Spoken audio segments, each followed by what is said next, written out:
Hello, everybody. I'm sorry I can't come to your school today, but I'm doing the next best thing, recording a talk for you, and hopefully you will enjoy this story from the life of Jesus. Jesus was walking down the road one day in the town of Capernaum. He lived there for a time, and he spent a lot of time in Capernaum. And as he walked down the road in Capernaum, he saw a lady coming towards him. She looked a little bit like this. And I can imagine her struggling almost like this. Oh. It was really difficult for her as she walked down the road. I've got some words to describe her, and some of you may be able to put up your hands when I give you a clue, and your teacher may be able to see if you've got the right answer. If you look at her hair, which you can probably just about see there, it's literally the same color as mine. So I'm quite sure you can get the first word fairly easily. She's old. We don't know how old she is, but she's certainly old. And as I walked or did that demonstration of how she was walking and the pain she was in, I think we can very soon get the next word. She's ill. In fact, she's been ill for 12 years. 12 long years, longer than most of you have been alive. She's been ill. And what happened was this. Every time she felt worse, she would go to the doctor.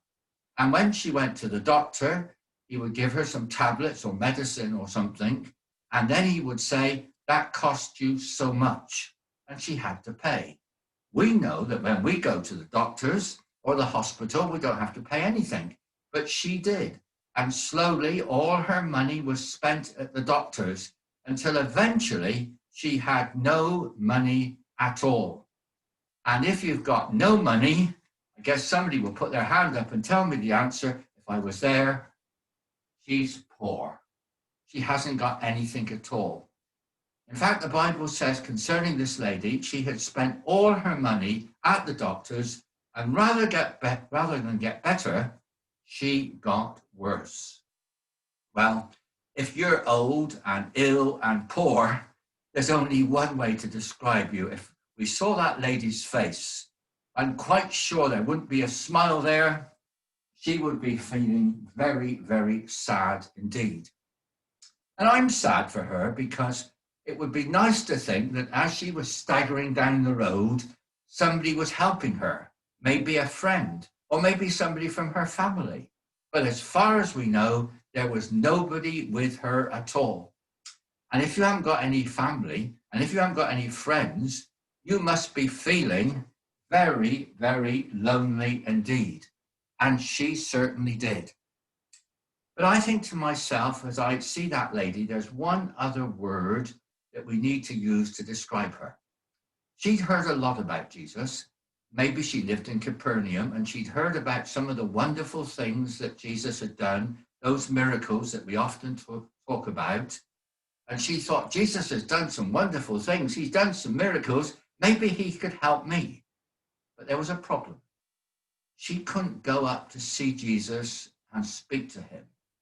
Maybe if you were asked to go and speak to somebody in the school that you don't know very well, and give them a message, you might say, well, I don't know what to say. I might forget what I'm supposed to be saying. Maybe they'll be busy and they won't want to listen to me. And I'm not very good at speaking to people that I don't know very well. Maybe she was feeling a little bit shy. And so she wasn't able to just go up to Jesus and say, Jesus, please make me better. So what was she going to do? Well, as she thought about it, she thought, well, the doctor can't help me. Nobody else can help me. But maybe Jesus can. In her mind, her brain was whirling around. And she was having what I'm going to use words beginning with T, a very special thought. And she thought to herself, I know what I'm going to do. I'm going to creep up behind Jesus when he can't see me, and I'm just going to put out my finger and I go very close to Jesus. And I'm just going to, you can guess, beginning with T, I'm just going to touch him. And that's exactly what she decided she was going to do. Now we have to explain what Jesus was wearing. it's very likely that Jesus was wearing something a little bit like this.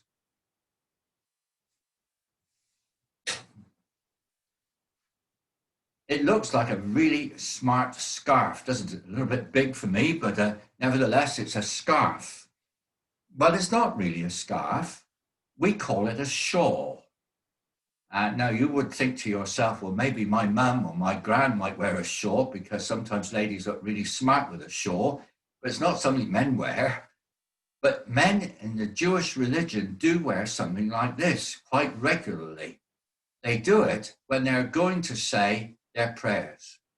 And when a Jewish man is going to their church, the synagogue, he would always wear a prayer shawl. And if you go to Jerusalem, you'll see many men going to the synagogue to say their prayers and wearing a prayer shawl. And we think Jesus was wearing one. Now, the prayer shawl has got some beautiful things about it, but one of the most important things is every corner has got a tassel, a bit like this. There's one there, and you can see there's another one there. Very good, very wonderful tassels, and on the other side as well. And this lady, she thought, I'll just go up to Jesus, I'll touch his prayer shawl just on the tassel. So very quietly, she came behind Jesus where he couldn't see her, and she just touched the hem, the tassel of his prayer shawl. And as soon as she did that, she felt better. She was just about to run home. She was thinking to herself, I'm better. I can run, I can walk, I can do things I couldn't do and haven't done for 12 years. She felt so good, and off she went. But she was just about to leave when Jesus stopped. And he said, somebody touched me. And when she heard that, she got a little bit frightened.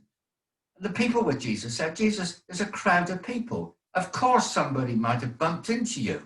If you went to the supermarket with your mum or your gran or somebody, and somebody bumped into you, you would say, Mum, somebody bumped into me, somebody trod on my toe, or something like that. And they would say, be careful, watch where you're going. And of course, the people with Jesus said, watch where you're going, Jesus. But Jesus said, no, somebody touched me. And when the lady heard that, I'm sure everyone will get this word, she realized that she was in big trouble.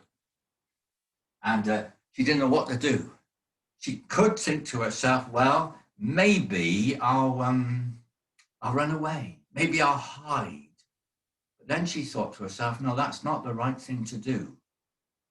She began to be a little bit courageous, and she thought to herself, I've got to speak to Jesus. If you've done something that you shouldn't have done, be it at class, be it at home, wherever it might be, then there's only one thing you can really do if you're doing the right thing. And this is what the Bible said she did. And you know this as well as I do, that if you're in trouble and you've been found out, you have just got to tell the truth. And that's exactly what she did. She told the truth. She went up to Jesus and she said, Jesus, it was me. I touched you. I've been ill for 12 years. Nobody can make me better, but I'm better now. Please, Jesus, don't be angry. Don't shout at me. And of course, Jesus didn't. He looked at her and he was so pleased what she had done. And he said, I'm pleased you touched me. I'm pleased you told the truth. I'm even more pleased that you were prepared to think that I could make you better. And I'm so pleased that you literally trusted in me. I'm so pleased that you trusted in me. So he looked at her and he said, don't be frightened anymore. Off you go. Go home in peace. And that's exactly what happened. She went home in peace. Well, if you look at these words we've got on the board, some of them don't mean anything now. They're wrong. They're not really telling the end of the story, are they? So somebody's going to tell me which words you could remove. I think the first one would be this. Let's get rid of ill, because I'm pretty sure she's completely better. So that's one thing. The second one perhaps we could remove was looking at her face. She won't be sad anymore, will she? because she's happy. She's better. And I wondered about getting rid of lonely, because now she's got the best friend ever. Jesus is her friend, and she's able to speak to him. He's like a friend to her. And then I thought, well, she's not going to be shy. In fact, in front of all the crowd, she said, Jesus, it was me. That was very bold, wasn't it, for her to do just that? I guess she may have even got a little job. Maybe she was well enough now to do something that she couldn't have done before. We can't remove old, of course, but we can remove all the others because none of them are right. And I guess if we took these off, we might be able to put these back as well, because they're important words for you to remember the story. In her mind, of course, maybe somebody will put their hand up and say she had a very special thought. And she thought to herself, I'll just go up to Jesus and I'll hold out my hand and I will touch him. And then she thought to herself, oh dear, what am I going to do? I am in big trouble. But of course, she decided to do what you should do if you are in trouble. She told the truth. But Jesus was particularly pleased, and this is the hard word, the word that I want you to try and remember. She realized she had to trust the Lord Jesus, and that's exactly what she did. She trusted that he could make her better, and that was good that she did that. Those words can all come off, because I want to finish with 3 ideas for you to think about. The first is this. I think it was very, very important that this lady eventually had the confidence to come and do what she did. She was prepared to trust in herself. And for every one of us, we have to trust ourselves, don't we? If sometimes we think, I can't possibly do that, it's probable that we can if we have a go. Trusting ourselves is something very, very important. But it's also true, isn't it, in school, with all the people who help you, the teachers and those who are helping you in the classroom, and everybody else who looks after you during your day at school, we trust others, don't we? We know that we can be sure that they will help us, they won't let us down, they'll be always there for us. We can trust others. But of course, we're in assembly, and that's when we tell the Bible stories that remind us how important it is to trust in God. And we can do that because we've learned how important it is to trust Jesus for the lady, and we can trust God as well. I'm sure you've listened very well to the story. I hope it won't be too long before I can come back to school and actually see everybody in front of me and bring another story from the life of Jesus to you. Thank you for listening so well.